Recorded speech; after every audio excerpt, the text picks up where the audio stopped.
everyone, and welcome back to Top Tier Arcade. My name is Steve, and welcome to part 2 of the Robo-War restoration. And I want to show you what we're going to be doing. So what I've done from last video, I cleaned the flippers. They look beautiful and ready to be reassembled with all the parts that I showed you last time. If you haven't checked it out, part 1 is in my archives. I've laid out all of the parts here to be very organized to make sure that I get everything. And I'm also going to be starting off first with something important. So these legs are brand new. They're from Eddie, pinballleds.ca. It's in the description below. So I'm going to be removing them, keeping the pin gulp and the cabinet protectors. Again, Eddie has these as well on his website. Brand new legs and casters. We're going to start there. And then I'm going to start to repopulate the playfield. The cleanup has taken a long time and way more than I thought, because this was a dirty game. It was in storage from my buddy that owned the game, but he never touched it, but it worked. Now it's time to make it look all pretty. So just to show you the progress, I have done one. I used my lift card here to lift the cab, and these are looking beautiful, nice and shiny. The, again, cabinet protectors and leg protectors are on, and also the drink holder, as well as the beautiful new leg and new casters. I'll be back when I'm done all 4. So far, so good. There they are. Beautiful, nice and chromed out. Show you the back here. They look absolutely amazing. And the best part is, these are the proper legs. The legs I had on there before were generic and they were the wrong size. So now this actually sits a lot better. I pitched it to 6.4, 6.5, which is the System 80B perfect pitch, but they look wonderful. Next, populate the playfield now. We're going to take it one step at a time. It is more involved than Atlantis was because there's ramps and such. So the repopulation is going great. Added the apron and the housing for the shooter rod. Obviously some plastics there on the flippers. The posts have been added. All the lights have been added other than the strobe back part here, which I'll do momentarily. It's coming along. Again, the lights I bought from Eddie, pinballleds.ca, in the description below. So just to show you the progress, all the rubbers have been put on. The assembly is taking a bit longer, but it's going great. I put up the ramp there. Now is the wire form. I ended up putting the back part here, which is the strobe and light. Now I couldn't use Eddie's LEDs, the ones that I bought from him. I ended up using old ones that I got from him years ago because the dome wouldn't fit through these chrome dome gimmicks. And the thing is, I got this, which looks great. It's meant for scrapbooking. It's Scotch permanent double-sided roll-on tape. So I rolled it a bit on the dome and it fit perfectly and they stuck. And then another thing, all the drop targets now have the Gottlieb stickers, which look great because I've cleaned the drop targets. Well, what happened, because I've had these so many years, that the adhesive actually came off. It wasn't sticky. So I just got on Amazon, came in a 3-pack, like, 15 bucks. And you just rolled it on and then put it on and they come on great. And the repopulation of the play field is done. All waxed, all clean, all metal has been polished and chromed out. Looks absolutely beautiful. New stickers on the drop targets and pop bumpers. And it really, really looks nice. I can't wait to fire this up momentarily. Next, I'm going to add the apron scorecards. And I'm going to add the sticker, the Robo-War sticker there, which I printed years ago. And those are laminated. I've unpeeled and stuck the coin door sticker to the door. It looks beautiful and it matches the custom keychain I have there. And then here are the laminated score sheets that look beautiful. I actually had to trim them a bit. I'm not sure why, but they fit perfectly and it looks great. So I would add the inner art blades, which I have, and I've never seen anyone have a game with it. So if anyone wants them, they're here. I'm just flattening them out, left them overnight. They're going to look beautiful. The only reason I'm not adding them now, and I'm going to add them later, is going to be lifting, I should say, and opening the game up, because number one, I want to now see if it works. So if there's any tinkering I have to do, I don't want to risk scratching the inner art blades. 2, and adding 2 of the spotlights, which are right here. We're going to get there, but again, that's going to be one of the last things I do to give the chef's kiss to the game. And the translight should be coming actually tonight. It was delayed at customs. Here's what I'm going to be doing next. This is a Williams coin bucket. Now it fits perfectly if you move it over, the holes align. And I'm going to just bang these out. I don't want them because I want to put on a sticker for here. And it fits perfectly. I don't want to buy another one. They're hard to find, but this fits beautifully in there. And it's been about an hour now, and I've been trying Peak, I've been trying Deoxit, and then I started to lightly sand it, and I never knew, but under the oxidization, there was rust, and it left kind of permanent marks. So it's a bit annoying how it didn't turn out perfectly. I removed, there was 2 of the brackets there that holds the handle. I removed them because I don't want the handle. But the good thing is I got rid of all the rust, so it does look clean. I applied the System 80B coin box lid sticker. But the more important thing of the good news, and why I'm not too bent out of shape about it at all, is not only does it fit, it looks nice there. More importantly, the coin door closes, and when I test quarters, they still go in.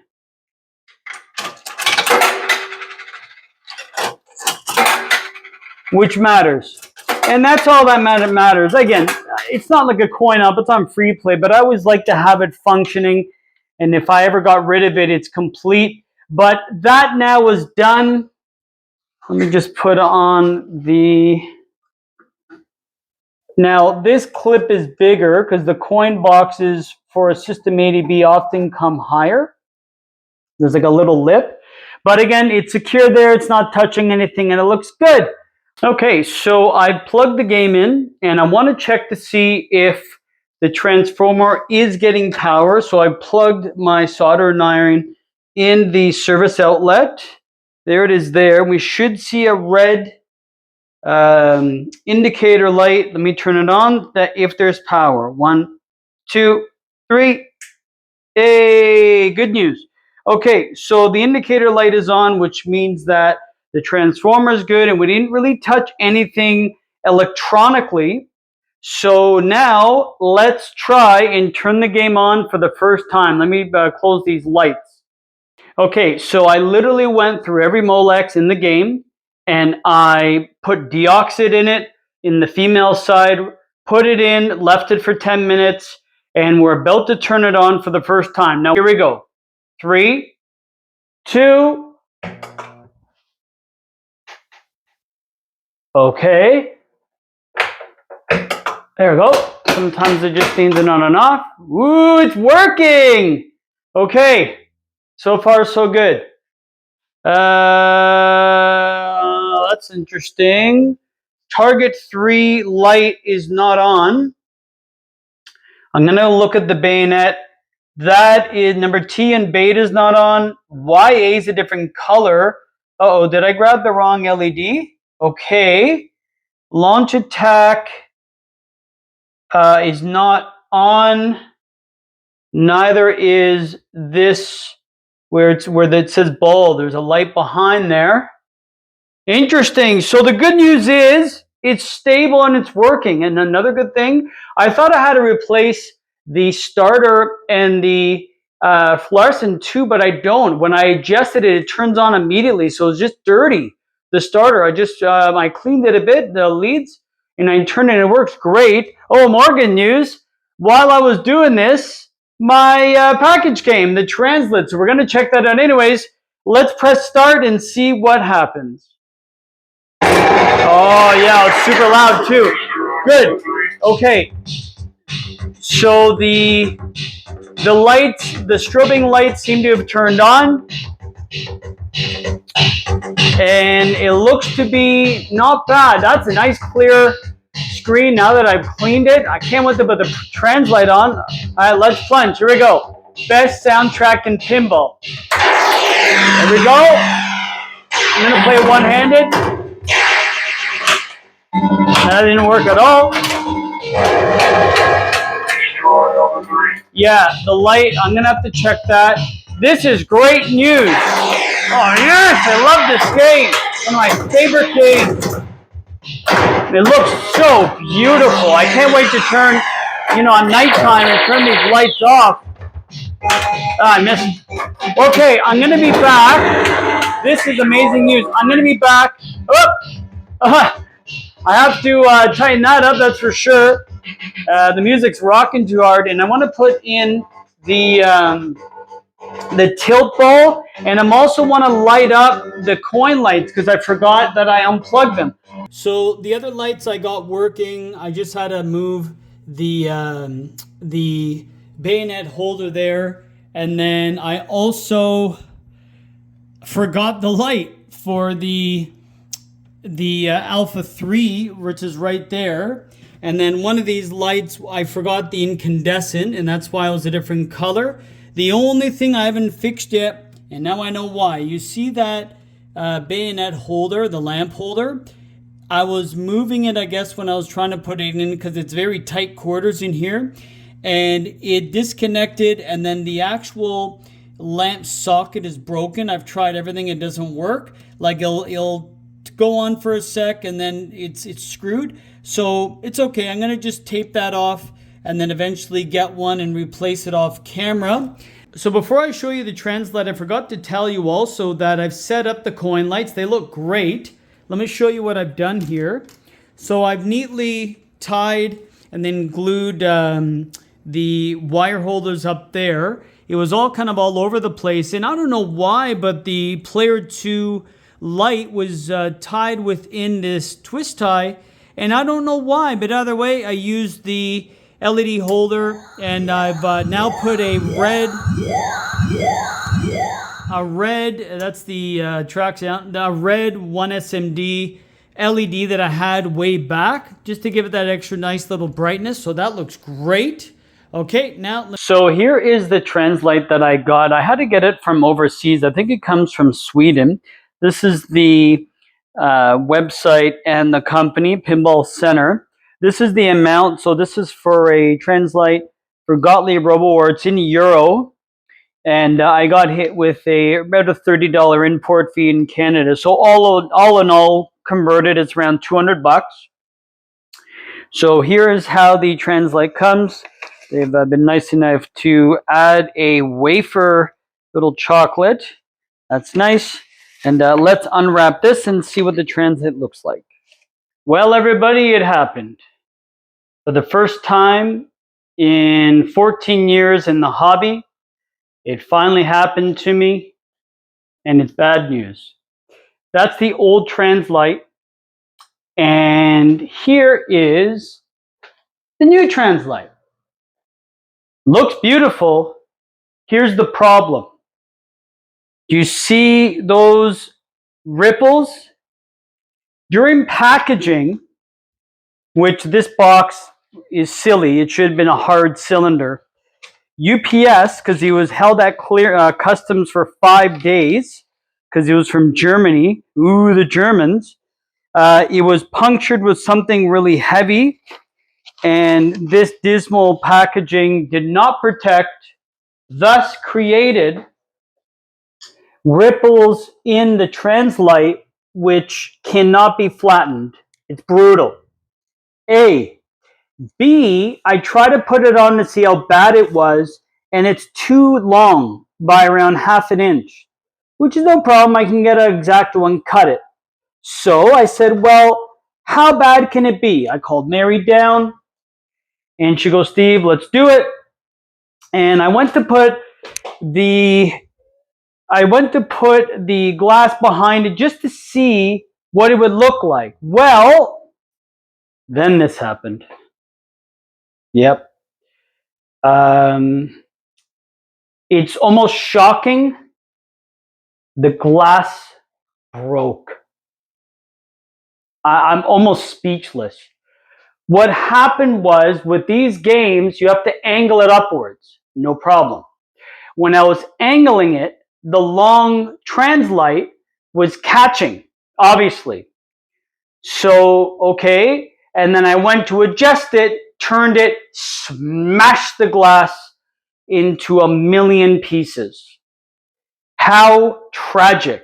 Now, it's been 5-10 minutes. I've calmed down a bit because I'm like, uh-oh, I've just cleaned up. I'm gonna take a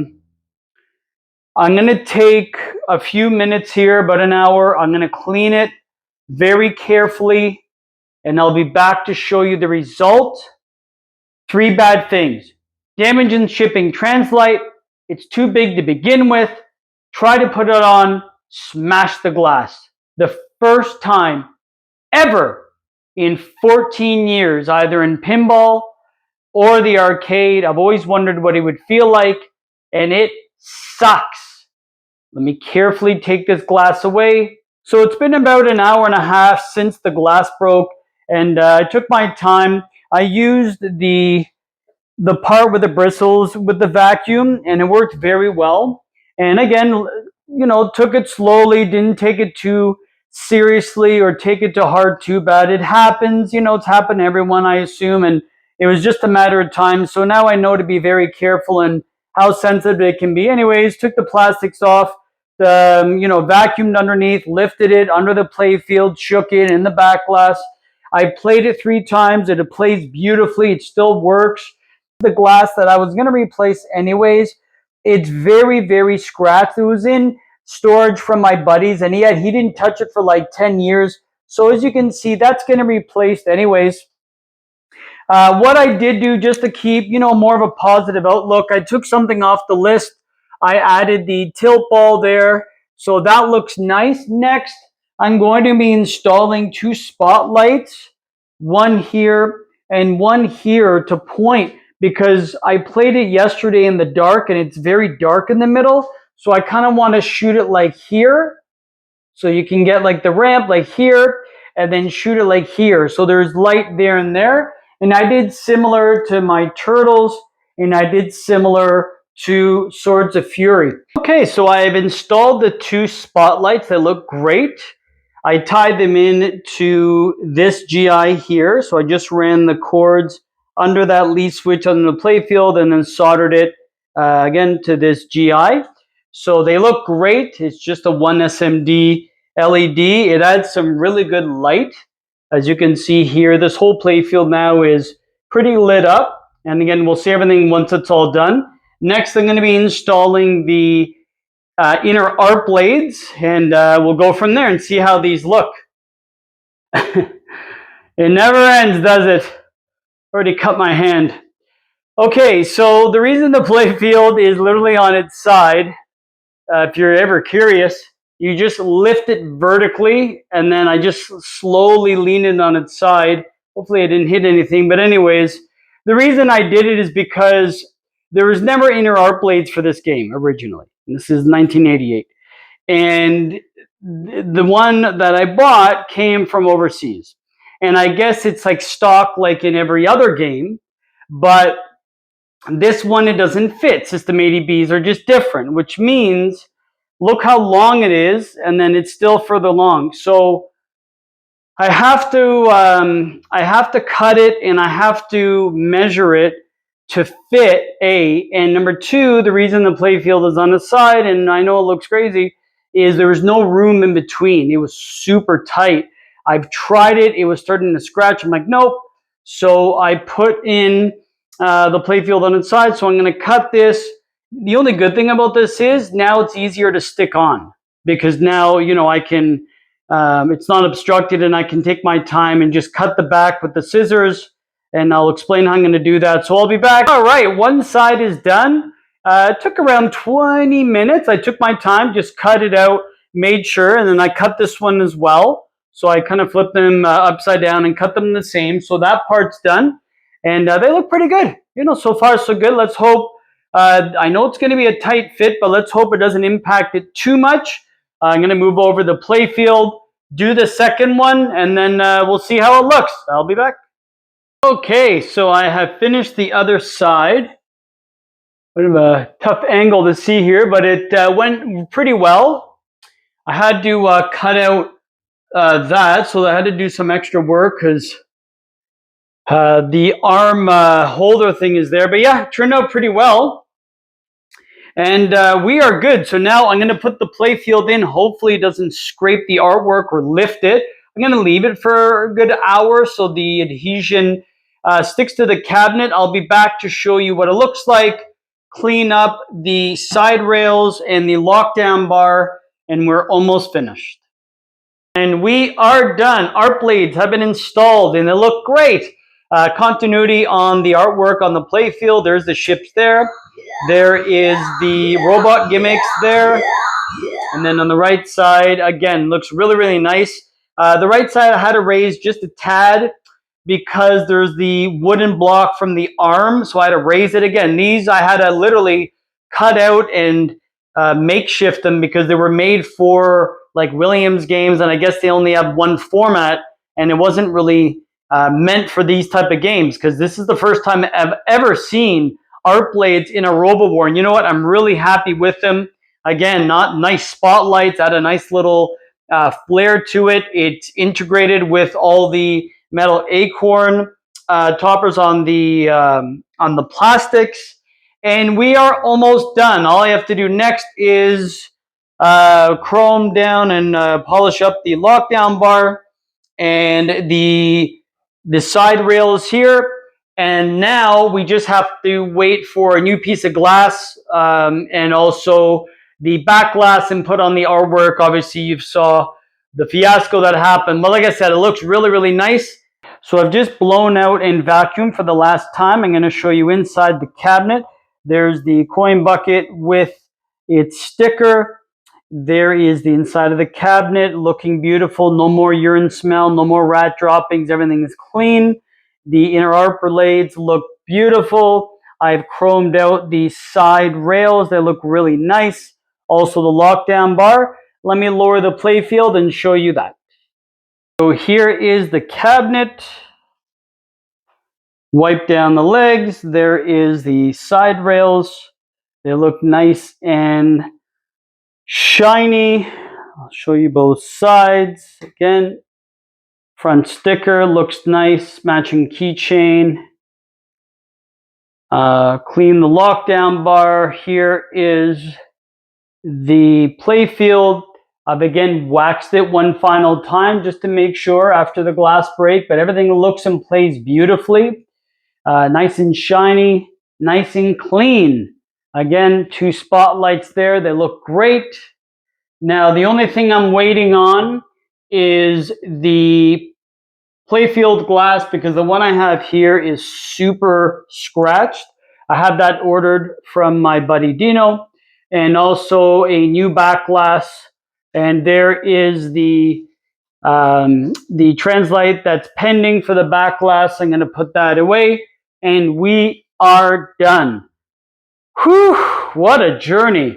Let me just show you it all lit up once I get the backglass and glass in, put it in position, and then it's on to the next restore, which is you, Swords of Fury. You're next.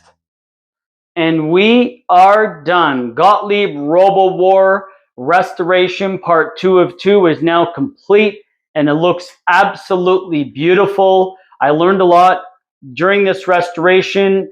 I broke the backglass for the first time ever. A bit dramatic, but to be honest, wasn't that big of a deal because it wasn't like a beautiful CPR mirrored backglass. It was just glass. Pinball Center, great reproduction. I just had to cut out. It was a little too big. I just had to an X-Acto cut out, and now looks beautiful. Here is the old translight for a comparison. Looks great. And again, Dino also hooked me up with the glass for the translight. So Dino, a special thank you to you for hooking me up in my time of need. And again, for all the lights, pinball wax, the cup holder and all that, pinballleds.ca, description below. Beautiful game. I played it. It's magnificent. And now we're on to Swords of Fury. Swords of Fury, we're going to be looking at that, inner art blades. It's already pretty much done. We just have to clean it up and make it look extra shiny. If you guys haven't had a chance to subscribe, please do so. A lot more coming, and it's been a pleasure. All the very best, and thanks for checking out Top Tier. Peace.